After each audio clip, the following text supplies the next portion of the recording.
All right, what's up everyone? This is Don, Third Creative, and this is the walkthrough tutorial video for Inverse Multi-Sport Photoshop template. In this video, I'm going to walk you through all the layers and the processes and hopefully cover anything and everything that you might need to know in order to create the best images possible with this design. Before we jump into it, a few things I'd like to touch on. Originally, I created this for Eagle Cheer. Got a really good response. Wanted to quickly polish it up and get it up as a template on the site. But I added some options. Obviously, as you see here, we've got full body composites. We've got reflections, which are not automated, unfortunately. But that makes for a very impactful image. However, I obviously understand that full body is not for every job and not for every photographer. So I did include a option to hide feet. It's a layer folder that we'll touch on, but you just turn it on or turn it off depending on whether you want to hide the feet or show the feet. So that's an option.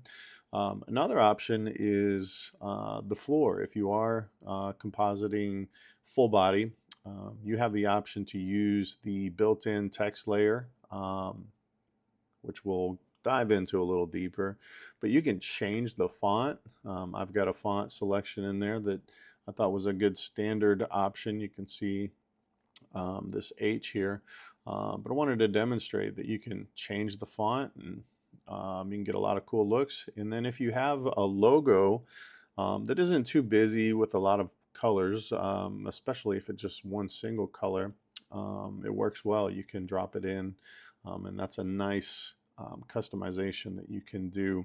But as you can see here, it's great for cheer, but wanted to demonstrate that it works well for just about anything. So different color schemes, you can go light or dark, bold and rich. Got volleyball here, we've got football, so you can see examples of hiding feet, showing feet, all sorts of different sports. Haven't touched on this yet, but you probably noticed the background subject image. So it is a double image, but even though I don't have a sample image without it, I probably should have made one. That's optional. You don't have to use a second image, and I think it would still look great. Lots of options, but let's jump into it. I'm working with the 4x5 vertical. Just keep in mind that the layer structure and everything is pretty consistent across the board. It's arranged differently to fit the different canvas sizes, but even if you're working with the horizontal, generally the same concepts apply across the board. So I like to start at the bottom. We'll go down here to the very bottom layer folder, which is entitled background layers. We'll open it up and we'll just work our way up. So at the very bottom, we have change background color right side. Pretty self-explanatory. A lot of you probably already know this, but we've got a color overlay here. So if you just double click on this little icon here, you'll get your color picker up. We'll cover this now so we don't have to on all of the other color pickers that are in this layer panel. But basically you can come over here with your eyedropper and you can sample off the uniform to get a good starting point. Or if I open it back up, you can use this slider to get to a general area of what you're looking for and then kind of move around to dial it in. Very simple, and the same thing for change background color left side, pretty self-explanatory. I've got a layer mask here that prevents this color from showing on the right side. Next we have our star half circle change color. So you can see we've got our stars that go all the way around. We've got the layer mask. If there's ever a situation where you want the circle to go all the way around, you can hold down shift and click on this layer mask, and it should show up. Actually, I guess it's partially covered up and it's white, but if we were to change the color by clicking on the word color overlay and getting our layer style up here, you can see maybe if we go with a different color, there it is, we can see it a little bit better. So that's an option if you ever have the need or if you don't have a subject image back there that you are worried about covering up. Next we have our, actually I didn't touch on this, but it has a drop shadow built in. I thought there might be some scenarios where you want to add a little dimension. It's very subtle, but if you turn it on, you can see it looks a little raised up from the background. So that's an option that's there for you. All right, floor letter. Let's talk about this real quick. I'm going to open up this folder here, and basically the way that I did this is I created a smart object, and inside, if we open it up, it's just one text layer with one letter.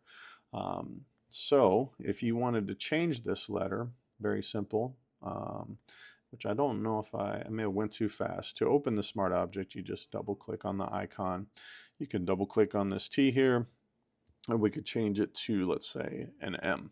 Now, I have it set to center orientation, but you might want to do a Control or Command A to select the entire canvas, and with your Move tool selected, click this right here just to make sure it's perfectly centered. You might have seen that it moved over just a little bit. I'm going to hit Control or Command D to deselect. And now if we close out this window, be sure to hit save, or it won't change, and it automatically changes it to the letter that you select. Now, you could change the font there like we talked about, but once you have it in here, if you feel like the perspective is off a little bit, you have a few options. So one is to select the smart object itself, and you can come up to Edit and Transform and go to Perspective. Now you might have to zoom out a little bit so you can see this, but if you click on these anchor points in the corners, you can move them in, you can move them, you gotta be careful, you can move them out. Same thing with the bottom, you can make it wider. So that's one option that you have to fine tune it, but another is to select the layer folder, this for floor letter, and if you do that, you could click on the top or bottom center anchor point and move it up or down like that. So if you feel like it needs adjusting based on how your subjects look once you put it in here, you can adjust it.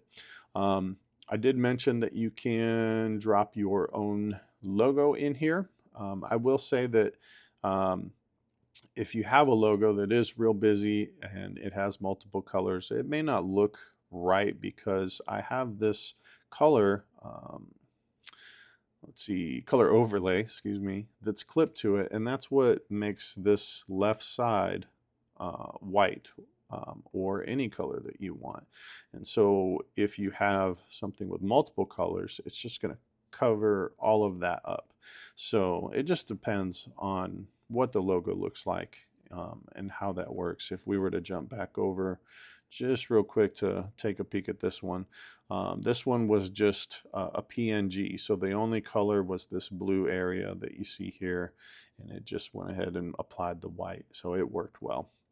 Unfortunately, not all of them will work. You do have the option to just turn this off, and if you do that, you can come over here and actually turn the color overlay off as well,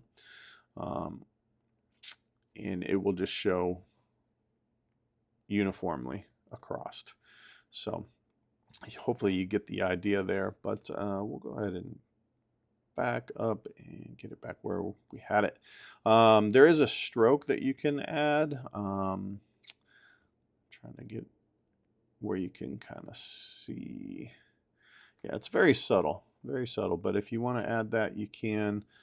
Totally up to you. It's built in there. We'll turn that off. And that's pretty much it for the floor layer. Next, we have a couple of folders that are for shadows and highlights. And so if I open these up, we'll see what we've got in here. Basically, I've separated it into lower and upper, but they are all exposure adjustment layers that have layer masks on them. And that these are the layers that kind of create this dimension a little bit. So you see the appearance of where the wall turns into the floor, and you see the appearance of kind of like a spotlight hitting the ground. Same thing in the background. You've got it kind of dark up top. I tried to set these up where it would be as close as possible, no matter what the color scheme is that you are working with. But if you get into it and you feel like any of these are too bright or too dark, you can come into any of these. And if you turn them on and turn them off, you can see what each of them do and what they look like. So maybe this floor one, for example, might be too bright. So if you just double click on this, well, there we go. Double click on this icon here and you'll get your properties window. You can see I've got the exposure bumped quite a bit. So you could drag it down a little bit if you felt like it was too much. If you need a little bit more, you can do the opposite. You can drag it up, but it will start to affect the color if you get too carried away. So just keep that in mind. But I wanted to go into this detail because there may be a situation where you might want to fine tune it. More than likely not, but otherwise you really don't have anything that you need to worry about in these two folders. Next we have our background subject. As you can see, we've got a layer mask here, so it prevents it from showing on the left side. Open it up. I've got another subfolder in here with another layer mask. This is a gradient mask, so that's what creates the fade as it gets to the lower portion here. Now, I have hue saturation adjustment layer clipped to it with the saturation all the way down, so that's why there's no color.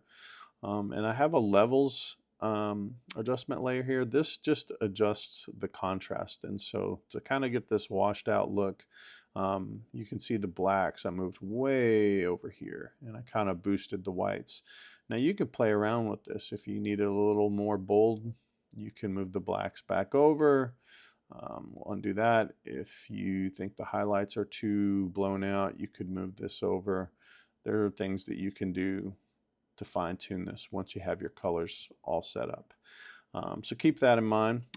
We have our actual folder that we place our subjects in. So we've got our sample subject image in this subfolder here. I have it set to multiply. If you have a real saturated color in here, you probably want to make sure you stick with multiply.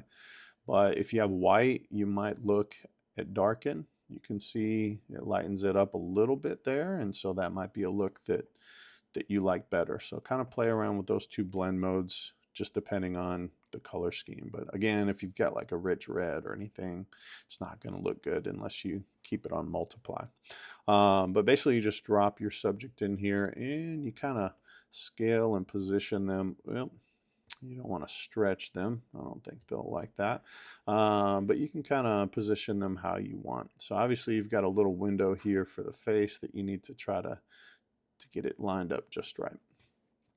And that's it for the background subject folder, and actually for the background layers layer folder altogether.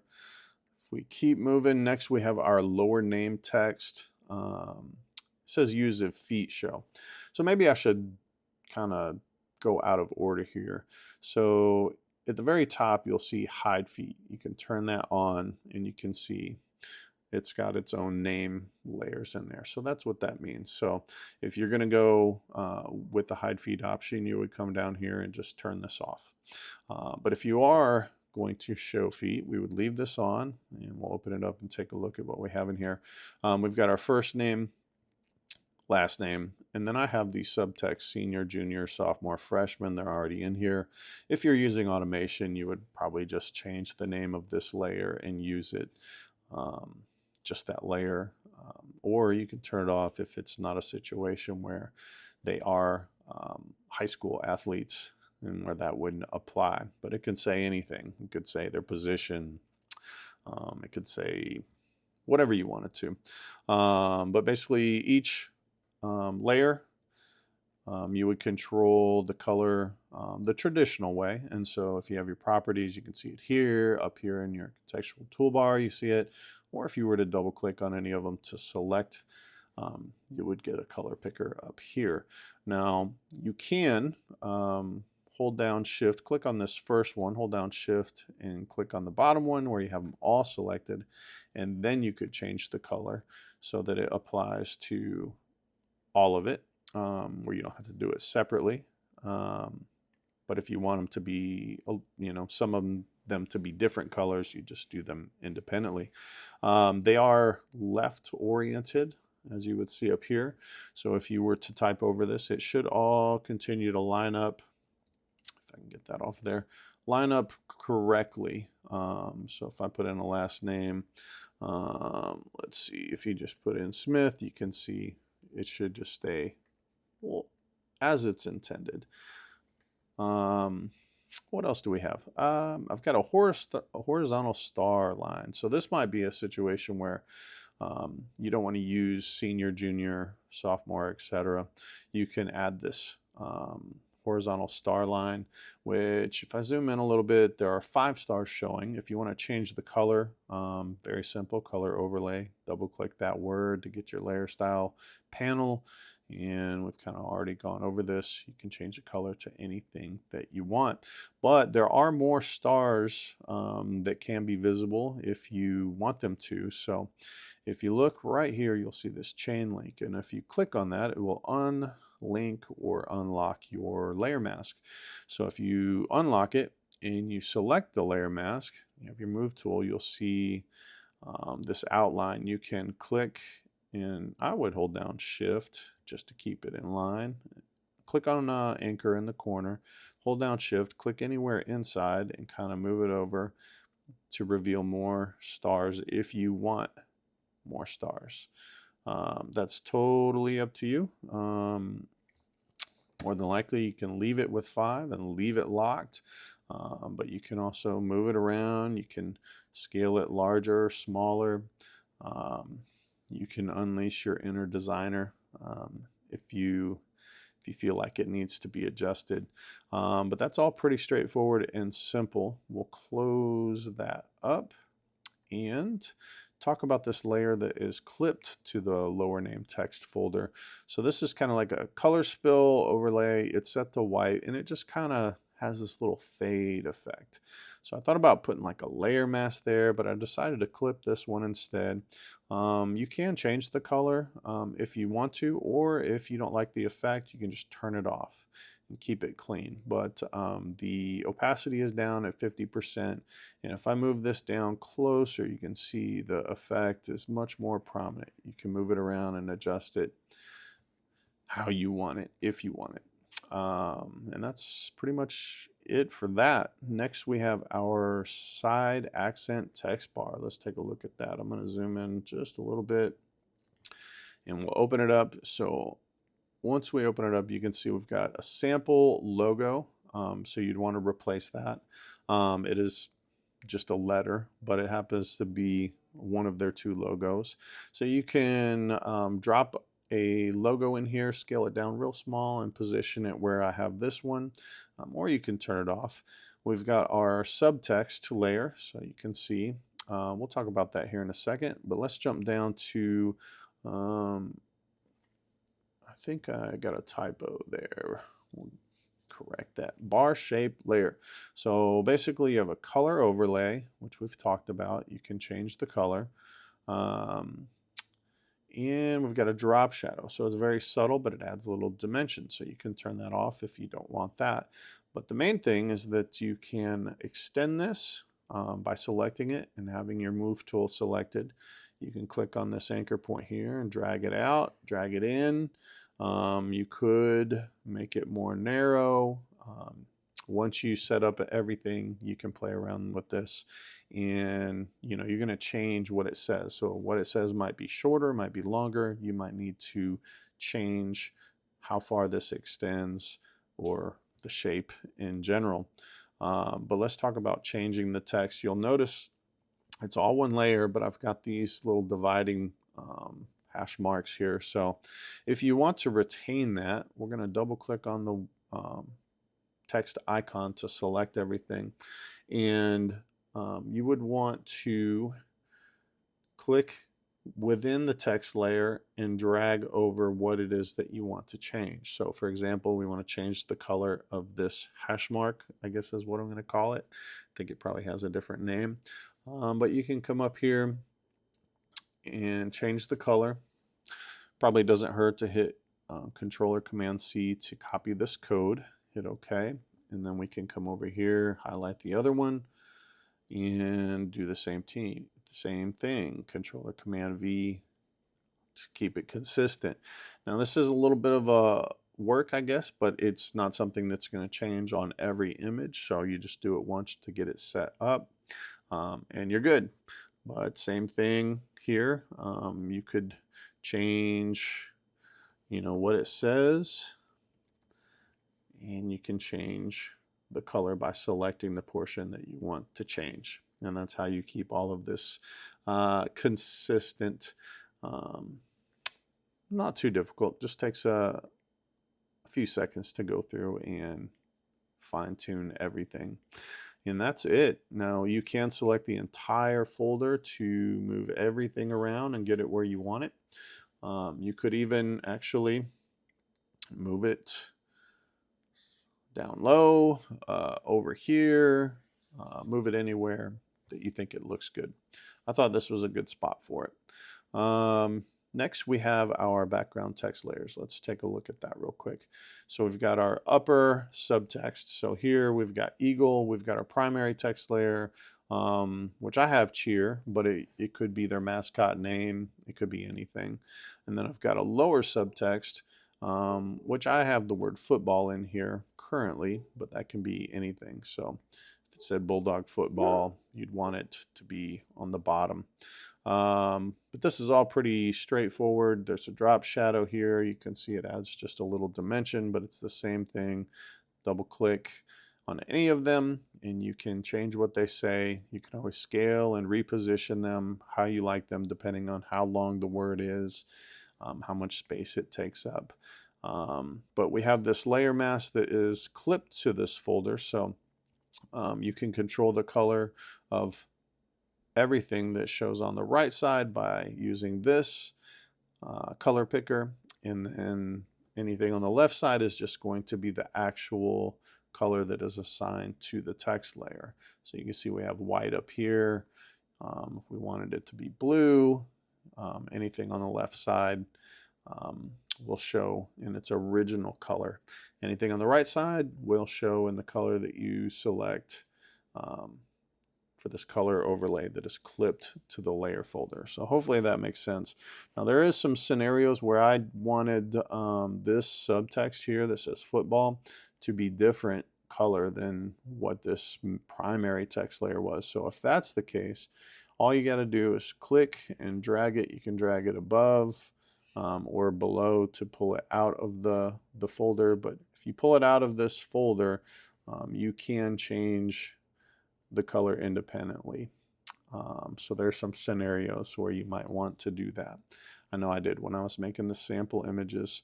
The other thing, if I close this up, is that I've got an exposure adjustment layer clipped to this as well. And I've got kind of an odd layer mask here, but once you type in all your text and you get it how you want it arranged, you might want to fine tune this a little bit.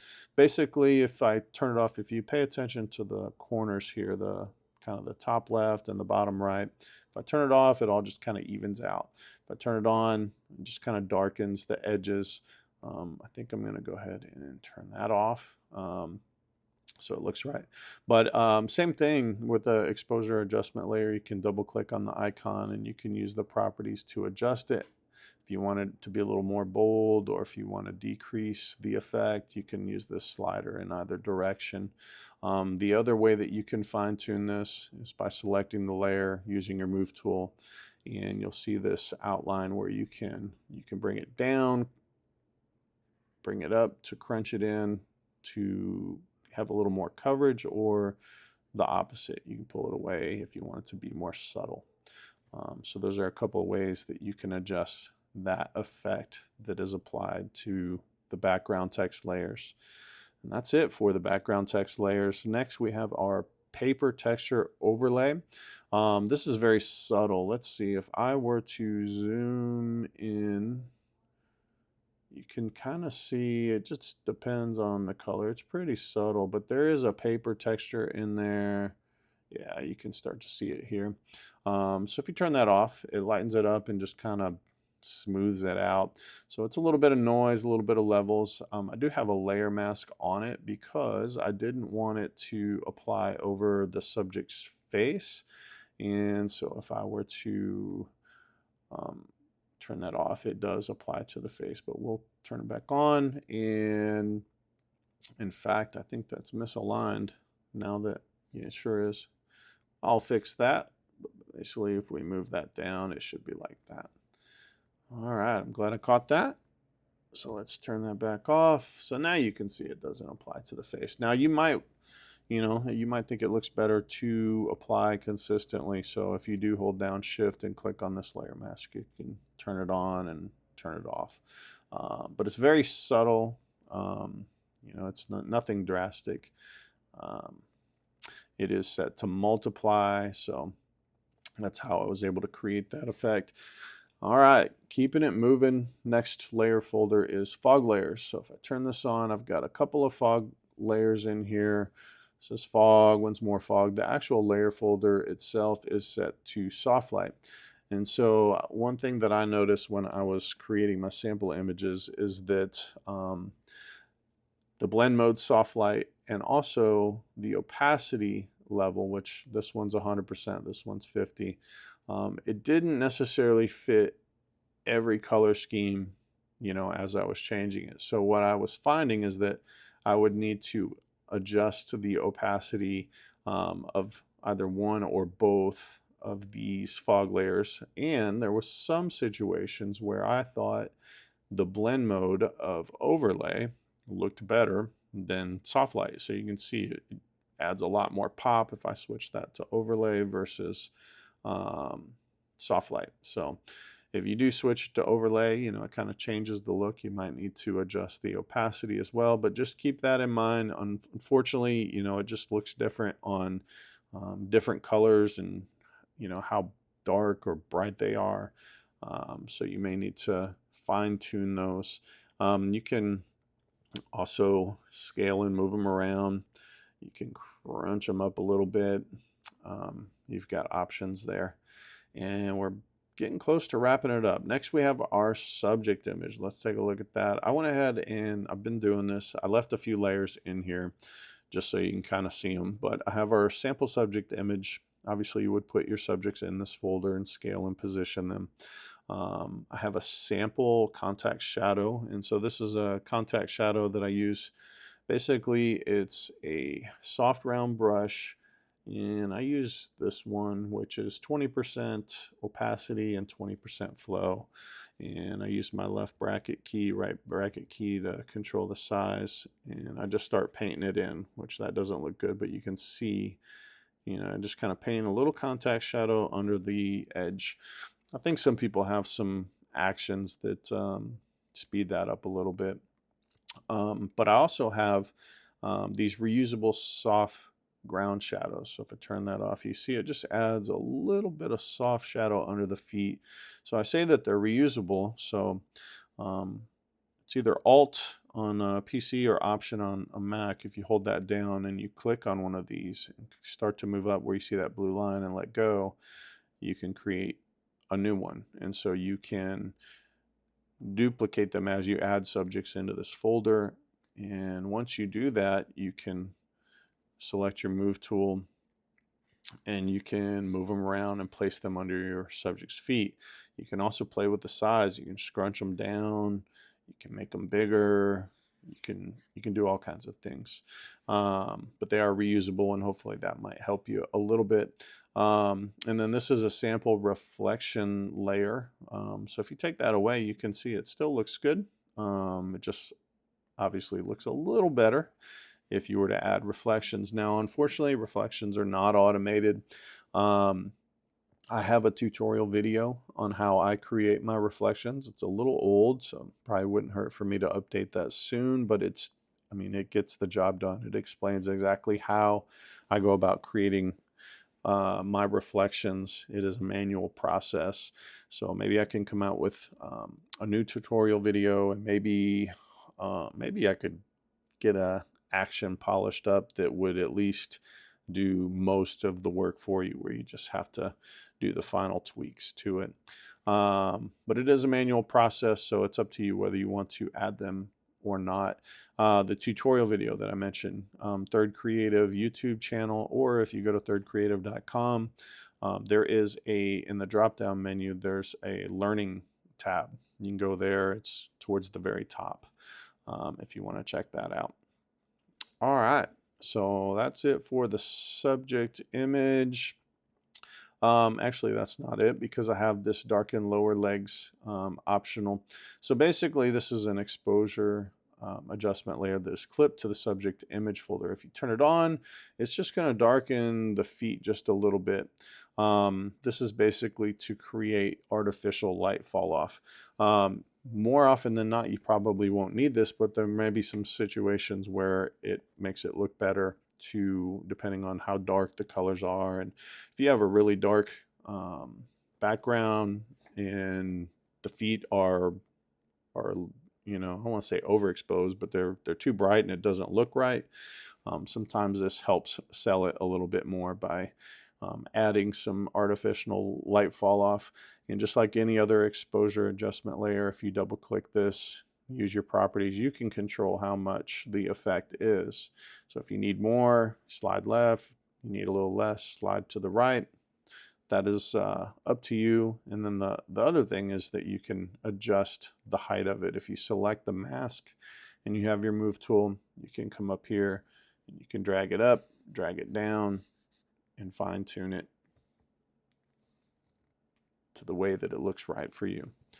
All right, so we'll turn that off. Last thing we have here is the hide feet option. Let's turn that on and we can see what happens. So a few things, we talked about this. We want to turn off the lower name text that you see down here. And then also you can see that our sidebar is now hidden. So if we select this sidebar accent, side accent text bar layer folder, excuse me, we have our move tool. We can either use the arrow key on our keyboard to move it down. That'd probably take too long, so I'm gonna just kind of move it down, and this may be where you want to scale it smaller, but you can reposition it how you like it. Another thing that you probably would want to do is scale your subjects a little bit larger, and so I will go ahead and do that. You can see you got a little bit more room to work with. You can make your subject take up a little bit more space, and you can't see it here, but if you were to see any of the floor letters sticking out, you could always come down here into the background layers and turn this off just to make sure nothing's peeking out there. Let's look at the layer folder, what's inside here. So there's a little bit going on. We'll scroll down. There's some subfolders that you'll find, a little bit of structure here, and everything's open when you open it up. But basically, if you come all the way down to the bottom of it, we've got this border shape layers is what I'm calling them. But basically, it's two circular ellipse shapes. I've got them labeled top and bottom. So if I turn that off, we lose the top. Same thing for the bottom. You get the idea there. These can be moved around if you want, and so if you select one, click on an anchor point, you can move it up, move it down, you can move it up, and you can scrunch it down by clicking that if you want it to be a little less prominent as far as the curve. You can play around with all that. More than likely you'll just leave it as it is though. So basically you would want to use this color overlay that is on the layer folder itself to control the color of what appears on the left side. So if you double click the word color overlay, you can see we have that set to white, and it can be changed to anything that you want. And just like the structure of the background layers, we've got a color overlay that's clipped to it. So you would use that to control the color of what shows on the right side. And so if you've already set this up on your background, you can always come down and open them up and copy the color code just to make sure that they match. But that's pretty simple. There's a drop shadow. So if I turn that off, you can see you lose some of the dimension. Up to you whether you want to keep that on or not. We'll close that up. Next we have some text layers, and it's basically the same thing that we just went over, so I won't cover all of that again. In this scenario, the horizontal stars appear over here, and they're scaled up a little bit larger. But everything that we went over with the text layers applies just the same. So that's pretty simple. And then we have some more exposure highlight shadow layers. So just like we talked about the background, you can adjust these if you want. You can move them around, scale them larger, smaller. More than likely, that's nothing you'll need to do. And just to keep it consistent, we have the same paper texture overlay that's clipped to this, so it will apply as well and match the background. And that is it. We made it all the way through. We covered a lot, but still took a while. Hopefully that covered everything, but if there are questions that are left unanswered, or if you need anything at all, feel free to shoot me an email, don@thirdcreative.com. That is all for this one. Back to school sports is coming, so I got to get back to work and move on to the next one. So until then, thank you for watching, and we will see you.